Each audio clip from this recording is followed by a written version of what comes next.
American Genre Film Archive has released The Last Slumber Party on a special edition Blu-ray.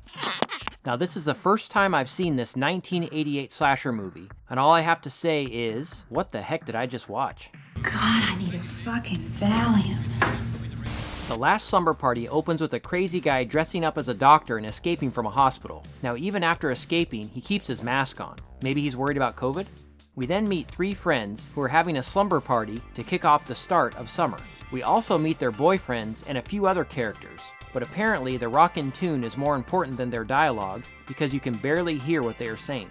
A lot of fun. And just a week ago, prom night was terrific. It was such a thrill for me. One of the highlights of my year, seeing you all dressed up. And this movie does have some great dialogue that deserves to be heard. Oh, what's the matter, Tommy?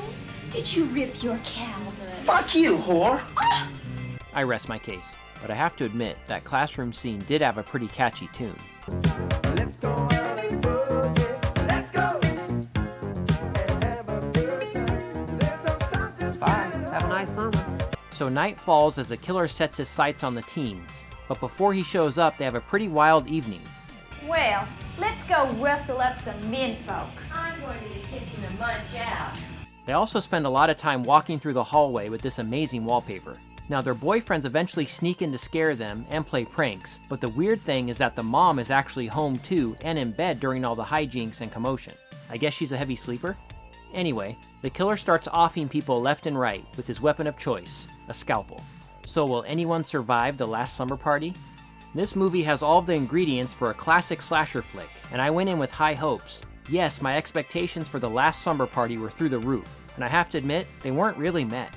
So what works? Well, writer-director Steven Tyler, no, not that one, was clearly inspired by the original Halloween. He even plays the killer here, and he does give the film a sense of fun. Although there's not much in the way of gore, at least the blood looks good. We get a nice soundtrack, and lots of cheesy performances that add to the fun. So why didn't I love this movie?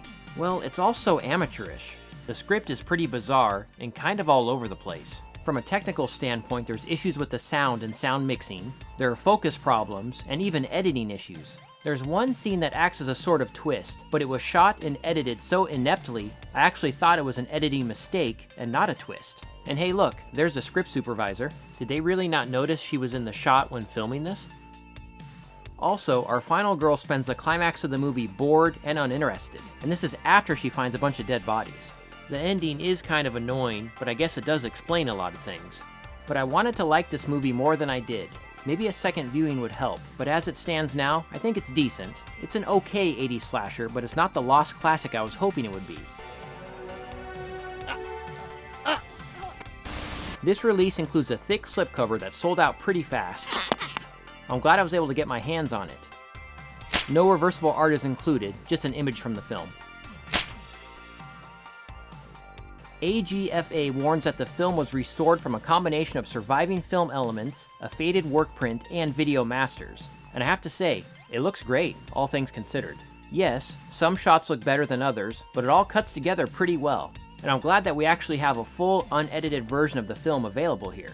Audio is a 2.0 DTS HD master audio. It sounds fine, as good as it can, considering the limitations from the original production. We've got a nice collection of special features here. There's an audio commentary with the cast and crew, a Q&A with star Jan Jensen, 10 minutes of outtakes, a photo gallery, trailer, and a VHS version of the film. This is actually a great idea, to include VHS versions of these 80s slasher movies. Now that's the way most of us first experience these movies, and I love having the option of watching it in that version. The Last Slumber Party may not have lived up to my lofty expectations, but this is a fantastic release. And look, I'm a diehard fan of 80s slasher movies. I collect these films, so of course I'm happy with this purchase. I just wish I had enjoyed the movie a bit more. But for 80s slasher fans, I highly recommend grabbing this. And you better do it soon, since it's selling out fast. So what did you guys think of this movie? Let me know in the comments. I'm curious to hear your thoughts.